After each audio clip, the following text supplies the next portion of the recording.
Hello listeners. Tonight's story involves Anon's friend recounting his strange paranormal encounter in the Australian Outback.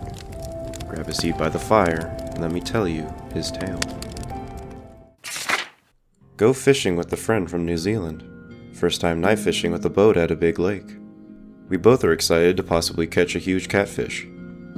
Bring some weed and liquor to pass the time. At around nightfall, we get to a suitably deep bluff and tie off our boat. Catch nothing. In the middle of catching nothing and complaining about it, we both start telling each other of all the spooky shit that has happened to us before. Mostly basic shit. I've seen weird lights in the woods and sky before. He saw a giant eel in a lake high in the mountains of New Zealand. It starts getting late and we get more and more intoxicated. He kinda quiets up now and says he's gonna tell me something weird and that I should forget it later. Tells me when he lived in Australia for 4 years how he was in a bad way. Doing hard drugs, being around the wrong people, getting arrested, etc. Hits rock bottom and has a breakdown. Decide to sober up by going to a place in the middle of nowhere somewhere in northern Australia. Said he was tired of everything at that point and just wanted to start anew. Drives out into the bush and then into the true desert. Parks his car on a hill overlooking the desert near a few lone trees and shrubs and said some mountains were off in the distance. Aside from that, nothing. Only an empty expanse of sand as far as the eye can see. He decided it was far enough away. Made camp and a fire. While gathering what little sticks he could, it dawned on him how desolate it really is. How far away he really was. Says it was cold during the nights, but blistering hot in the day. No protection from the wind during the day or night. By the second night, a fine layer of sand had already begun to cover everything in his car through only a few cracked windows. Brushes it away from the steering wheel and dash. Today he wanted to catch some food and not rely solely on his stash of cashews, jerky, and trail mix. According to topographical maps, there's a stream flowing down from the far side of those mountains. Leaves camp and proceeds to drive into the desert. Finally gets to where the stream is. It's mostly dry but has deeper rocky parts that seem to hold water year-round. At the first deep pool he casts into, there's cave drawings of ancient battles between gods, of tall figures and huge serpents.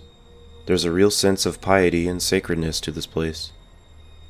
Catches 2 Australian bass on lures and a small catfish on a hand line left out. Not much, but it will have to do. Head back across the desert, kicking up a cloud of sand that quickly dissipates behind him. 4 days have passed, and no matter how much food or water is drank, the feeling of being unsatisfied never leaves, constantly sweating from withdrawals in the heat. No matter how cold or hot it is, there isn't a moment of comfort.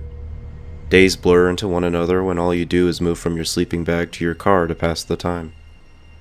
A week in, and friend says he is really feeling the effects of everything.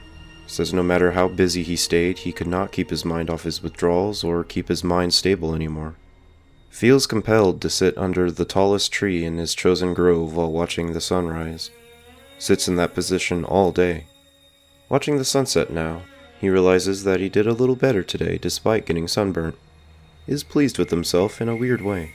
A week and a half into his forced sobriety/spiritual quest, he's reaching a breaking point. No concept of day and night, just heat and cold. His time is divided between sleeping and sitting under his tree watching nothing diligently. Sees signs of life that he hasn't seen before. During midday, he notices groups of birds periodically flying away from the mountains. Not a single kind either. Small finches, blackbirds, beautiful songbirds, even stately storks and herons make their way over his head out of sight. Night falls with no sounds that day. Even the bugs silence themselves seemingly to witness Kiwi Friend's test of will. Tonight he feels more aware of his body and perception. He realizes he is more sunburnt than he has ever been, how tired and stiff he is, how dirty he is, and how feeble he feels. Nearly 2 weeks had passed, although Kiwi Friend wouldn't know until later. His tree and the horizon line surrounding him were all in the world that he could see and interact with. Sand had begun to pile around his edges almost like the land was sucking him in. He jokes to himself, "I must make the worst looking sphinx right now." Actually laughs out loud. Realized he can perceive sounds again and how silent it is outside of his own head. Is physically feeling terrible and mentally better than he has in a while. A little bit more, a little bit longer. Something's not done yet. He thanks God that it's ending soon. This day was different. He awoke late and missed the sunrise. There's clouds in the sky for the first time. They resemble a landscape reflected into the sky. Can feel electricity in the air, but no rain or lightning. Clouds leave as soon as they arrived. Shadows become long. Feeling of overwhelming sacredness returns, sitting at attention now as if waiting to be debriefed by God. There's no chill anymore. No heat either. No wind. In that day's final moments, the air itself looked clearer, like it had been opaque before and was finally scrubbed. As the sun sat on the horizon waiting to go down, it seemed to have left a thin piece blacked out. A long, thin shadow stretches out from that patch. Kiwi friend becomes aware of his heartbeat for the first time in days. It's over? Is it over? He says to himself out loud. Someone inside him broke down, or was finally mended. Stands up on shaky legs. Gets the worst pins and needles sensation ever from standing up so fast. As Kiwi friend is glowing in his triumph, the sacred feeling is back, stronger than he could have ever imagined. So strong he almost sits down again out of respect. That long shadow is now even longer in the setting sun.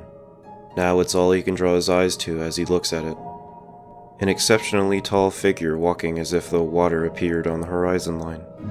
Said there was no dread, no fear, no sense of wrongness or that uncanny valley feeling. Only an air of holiness.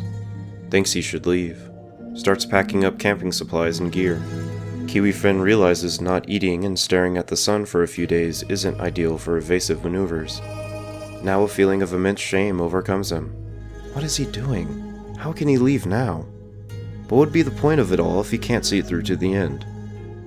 Am I really afraid of withdrawal? Man, now? After everything, I'm still afraid?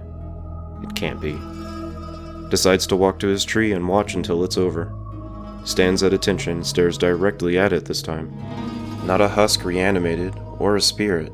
Nothing outwardly malevolent or benevolent. The horizon looks like it's following it now. Seems to be coming closer, but at the same time pulling the ground to it. Remains part of the horizon as it nears. Kiwi friend can make it out better now. A tall man totally wrapped in light furs and loose fabrics.